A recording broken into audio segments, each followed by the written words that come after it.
Live from Fargo and serving you on TV, online, and on the go. This is Valley News Live at 5. We begin with breaking news. Earlier today, President Donald Trump tweeted that he's feeling good and he's expected to be released from Walter Reed Medical Center soon. We'll take you live to the president as soon as he's released, so stick with Valley News Live as we continue to follow this story. And President Trump will return to the White House once he leaves Walter Reed National Medical Center. He spent 4 days there being treated for COVID-19. Meanwhile, another top White House aide has tested positive for the virus. Skylar Henry's outside the medical center with more.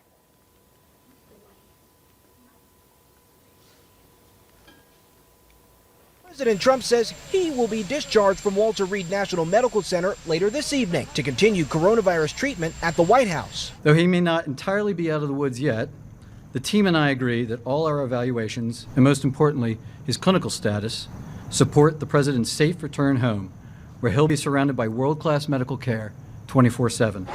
President Trump's supporters gathered here for a fourth day.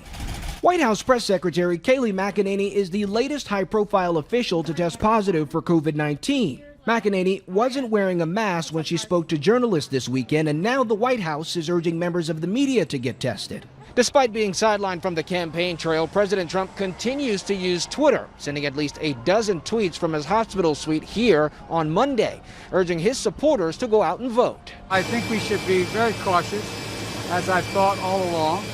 And I'm going to continue to listen to the scientists. 2020 Democratic presidential candidate Joe Biden hit the campaign trail in Florida after his latest COVID test came back negative. Vice President Mike Pence and his wife Karen also tested negative for the virus. I spoke to the president a little while back, and he sounded great. Pence is preparing to debate Democratic vice presidential candidate Kamala Harris in Utah on Wednesday. Skylar Henry, CBS News, Bethesda, Maryland. The president's medical team says he will receive a dose of the drug remdesivir today before he's discharged and a final dose at the White House tomorrow evening. Meanwhile, the First Lady tweeted today that she is feeling good and will continue to rest at home. Today is the first day both middle and high school students in Fargo Public Schools are learning from home full time. But new plans released by the district this afternoon show more changes are coming. Valley News Team's Bailey Hurley is live in studio now to tell us what school will look like later this month for Fargo Public students. Bailey? Andrea, it's elementary school students who are getting the green light first as the district's COVID-19 task force has moved elementary schools to level 4, meaning in-person instruction starting October 26 with Monday through Thursday in the classroom and Fridays a distant learning day. And while most elementary parents I talked to today are happy about the change, they say the district still has a long way to go. Well, ideally, we want K through 12 Monday through Friday going. That's ideally, and I think the data supports that.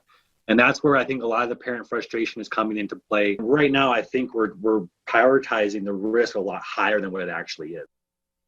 And after these next 2 weeks of full-time online learning, middle and high school students will go back to hybrid learning on October 19th. However, the decision has many parents upset as they feel the change is worse than how the school year started. Before this week, secondary students were split into groups that took turns going to classes in person 3 days a week. For example, students in Group A would go to school for 3 days one week and 2 days the following week, while Group B would do the opposite. However, the district's new plan consists of 4 alternating days, with Fridays being distance learning, meaning only 2 days of in-person learning every week. But there's a lot more at stake here than just going back to school. There's a lot of where kids are struggling mentally, physically, emotionally, socially. There's a lot going on. Fargo Public Schools says the goal of the COVID-19 Instructional Plan Committee is to help the district reach level 5, where all students and staff can safely return to in-person instruction. Andrea. All right, Bailey, there's a lot to take in there. Thank you. For information on what the new plan means for early childhood special education and students at Woodrow Wilson, you can head to our VNL News app and click on this story. Police are investigating what led to a stabbing in downtown Fargo early Sunday morning. The call came in just before 12:30. Police say two men punched another man outside a bar on North Broadway. Authorities say the victim then later stabbed the two men, apparently in self-defense. Officers say no one was severely injured and no one has been arrested, but charges have been forwarded to the state's attorney's office for consideration. We've got a little bit warmer weather, what we've been asking for, right? But the wind came along with it. Let's find out what's happening this evening with Nathan. Yeah, Andrea, this is one of those times where you can have your cake, but you can't eat it. In this case, it was pleasant today. Those temperatures were nice, but look at these winds out of the northwest.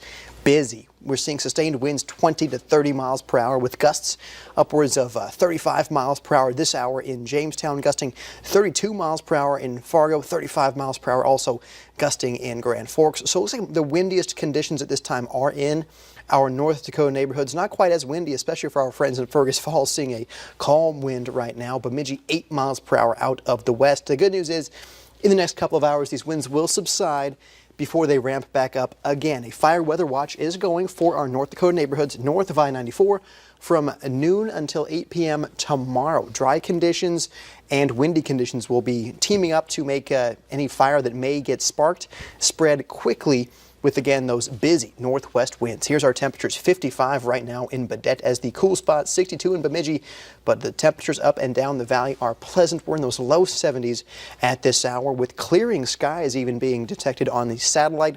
A few clouds lingering perhaps in our Minnesota neighborhoods, but by and large, things are quiet. Now, we've got kind of a temperature roller coaster ahead, Andrea, so of course we'll get people set up for the rest of the business week in a couple minutes. All right, thanks, Nathan. A police chase led to a massive drug bust in North Dakota, netting multiple pounds of meth and thousands in cash. The Beulah Police Department says they took 7 pounds of meth, 100 grams of heroin, drug paraphernalia, and $50,000 in cash after a police chase. It happened on September 30th when the suspect didn't pull over for having a tail light out. Eventually, the driver was arrested and now faces several felony charges. Police in Bemidji are searching for the people responsible for stealing an ATV from an outbuilding. Police say they took the theft report on September 29th. The ATV in question is a Yamaha Raptor. If you have any information about the theft, contact Bemidji Police at the number right there on your screen. A 61-year-old Holly man is recovering after he rolled his vehicle early this morning. The Minnesota State Patrol says the crash happened around 4:30 this morning on Highway 113 near Flom in Norman County. The report says Paul Erickson went off the road and rolled in the ditch. Troopers say he's expected to be okay and no one else was involved in the crash. They also say alcohol played a role. Today marks day 4 of the search for 80-year-old Robert McKinnon. McKinnon walked away from a South Fargo memory care facility just before 5:30 Thursday evening. Hasn't been seen or heard from since. Police say they cannot organize a public citywide search because there's no definitive information on where he might be. But police remind you to check your home surveillance videos for any sightings of McKinnon and say if you do go out to search, be mindful of trespass laws. If you see McKinnon, go ahead and call 911. New tonight at 5, a warning about people stealing or vandalizing political signs in people's front yards. Valley News Team's Callie Hubbard has our story. Many would agree that our nation feels more divided than ever. In Moorhead, someone took signs supporting presidential candidate Joe Biden at a home at 8th Avenue and 4th Street South. Across the river, same thing in Horace, where a woman took to Nextdoor to report a political sign was destroyed on the back of her travel trailer. I'm a Republican. I vote for Trump. My neighbor's a Democrat. He votes for Biden. Alvin Nagel of Horace says he hasn't dealt with any vandals, but is going to keep his political sign display closer to his home. Other neighbors say they're bringing their pricey signs closer as well, if not inside. Police say these signs are personal property. If stolen or vandalized, that person could face criminal charges. It shouldn't be a misdemeanor. It should be a felony. This is our property. You shouldn't go on other people's property unless you ask permission. Some people we talk to say it doesn't matter what your neighbor's political beliefs are. You should show everyone respect and leave their personal property alone. In the FM area, Callie Hubbard, Valley News Live. According to the law, a person has the right to put up a sign as long as it's not threatening to anyone. No friendly skies on this flight. Up next, a camera was rolling when passengers started fighting over wearing a face mask. Windy conditions will be calming down in the next couple of hours. We then see by about 9 o'clock northwest winds around 10 miles per hour. But we are cooling quickly into those low 50s in the Fargo metro area. Also cooling into those low 50s for our friends in Grand Forks. Sunset at 6:58 p.m. this evening. I'll break down your full forecast for the rest of the week next.